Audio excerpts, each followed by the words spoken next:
राधे राधे सभी को। जैसे कि इस पितृपक्ष में हम लोग चर्चा कर रहे थे गरुड़ पुराण की। आज गरुड़ पुराण का महात्म्य बताता हूँ।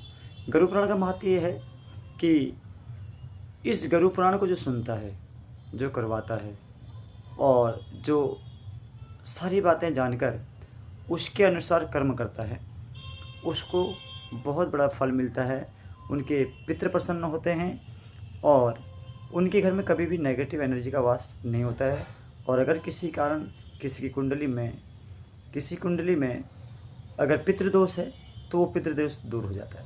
तो गरुड़ पुराण का महात्म्य सिंपल सा है कि गरुड़ पुराण के अंदर जैसे हमने सुनी कि यहाँ पर गरुड़ द्वारा बहुत से प्रश्न भगवान विष्णु जी का जो स्वरूप है कृष्ण भगवान, उनसे पूछे गए थे कि हे प्रभु, इतने इतने मन में गरुड़ के संशय थे। उन सभी प्रश्नों का उत्तर भगवान विष्णु रूपी जो कृष्ण थे उन्होंने तर्क सहित दिया, और जिससे गरुड़ लास्ट में प्रसन्न होते हैं। तो गरुड़ पुराण का महात्मा हमें क्या सिखाता है, जीवन को हम किस तरह से अपने जीवन में चलें और किस तरह से हम अपने परलोक को सार्थक बना सकते हैं। क्योंकि यहाँ पर ना कोई भी नहीं रहा। आज हो सकता है जिस घर में हम रह रहे हैं वहाँ पहले कोई और रहता था और आने वाले समय में कोई और रहेगा। आज हो सकता है जिन्हें हम अपने बंधु बांधव कहते हैं, आने वाले टाइम में, क्योंकि ये जीवन की एक सत्यता है और यही गरुड़ पुराण हमें सच्चाई का रास्ता बताता है। जो हम मोह माया में फंसे रहते हैं, यहाँ आने के बावजूद अगर हम जीवन में ज्ञान के साथ अपने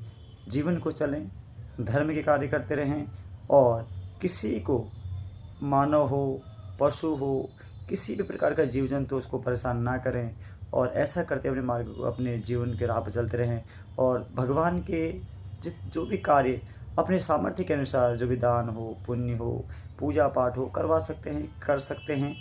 तो उससे हम अपने आने वाला जो परलोक है उसको सार्थक कर सकते हैं। क्योंकि यहाँ पर इस जीवन में हम केवल एक कुछ दिन के मेहमान हैं। हो सकता है 100 साल के मेहमान हो सकता है 120 साल के मेहमान। मुझे नहीं लगता कि इससे ज़्यादा आज की कलयुग में कोई जी पा रहा हो। तो इसी प्रकार गरुड़ पुराण हमें सिखाता है कि हमें किस प्रकार के कर्म करने चाहिए, किस प्रकार के कर्म नहीं करने चाहिए। हमें सबसे सरल भाव बोला गया कि हर मानव के अंदर भगवान का वास है। क्योंकि अगर हमने किसी का दिल दुखा दिया, उस दिल के हाय कभी भी किसी भी इंसान के लिए लाभदायक नहीं हो सकता। तो हमें कोशिश करनी चाहिए कि हम अपने जो भी कर्म करें उस कर्म के अनुसार किसी को नुकसान ना हो, किसी को पीड़ा ना हो। यही कार्य करते करते अपने सफलता के मार्ग पर बढ़ें। भगवान को प्रतिक्षण मन में याद करते रहें। भगवान का